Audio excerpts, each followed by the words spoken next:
In this video, I want to talk about a term that has been misused, misunderstood, and indeed weaponized by many naive people over the past several years. And the term is this: my body, my choice. It is a slogan that has been wrongfully trumpeted by supporters of abortion, and I intend to explain why. To begin, I want you to think about what your body actually is. Each one of us is a collection of cells that is governed in part by our consciousness. Every one of those cells, from our eyes to our hair and skin, bears the stamp of our genetic code, which is inscribed in our DNA. No matter how small and insignificant, or indeed large and important the cell or body part happens to be, the mark of our DNA, which is specific to us as individuals, is upon them all. Also, no one else on earth can claim ownership of this unique genetic signature but you. And considering these objective scientific facts, if the term my body is to mean anything, it means that you get to claim ownership of the cells or body parts marked with your unique genetic code. And for the idiot Marxist perverts among you, think of your DNA signature as private property, if indeed your compromised brain will allow you to do so. I'll give you an example. If a man with gender dysphoria decides to mutilate his body in order to gain a skin pocket fashioned like a woman's genitals, the only person who can suffer the consequences from that decision is the man himself, as it is his own body. And whether you agree or disagree with the procedure just described, it is perfectly logical for the man to adopt the my body, my choice approach. However, those who cry my body, my choice in defense of murdering the unborn are not being logically consistent, but rather malevolent and stupid, and I'll explain why.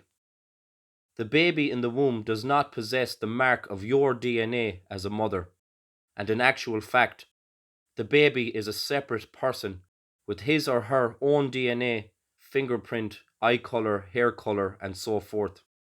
The baby is an individual, separate from the mother, who is merely a vessel. And that is not my opinion.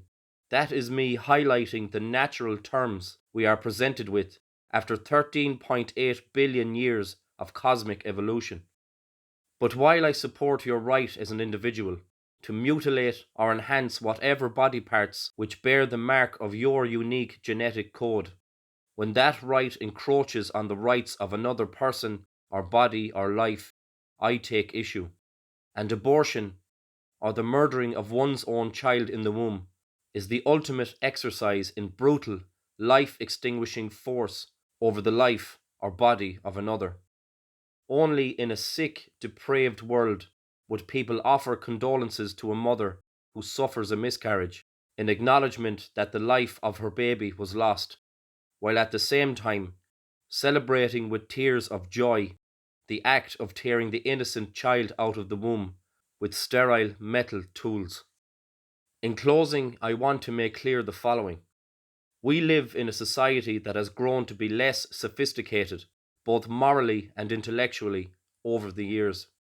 So many of our people, now tending to the Marxist left, utter words they do not understand and chant slogans they cannot defend. They'll tell you, my mask protects you, your mask protects me. So yeah, my mask protects you, your mask protects me. Or follow the science. We follow the science. Without having the slightest clue how to argue for each position.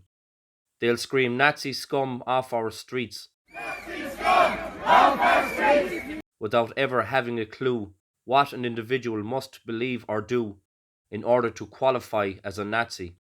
Everyone's a fascist, but they can't explain fascism. But most importantly, they'll argue for their right to bodily autonomy when they want to kill an unborn child, but force you to inject shit into your veins because we're all in this together. We are in this together. We, as pursuers of truth, are entering an era of such staggering and monumental stupidity that all it takes to encourage and cultivate evil is a catchy slogan. It is the symptom of a collectivist society that views conformity as a moral virtue and freedom as a danger. I will also point out that the atrocities of our past were not committed by the doubters and skeptics, but by the slavish collective majority who embodied their evil chants without considering the implications. And make no mistake, my friends, in time we may be one simple chant away from another leftist atrocity.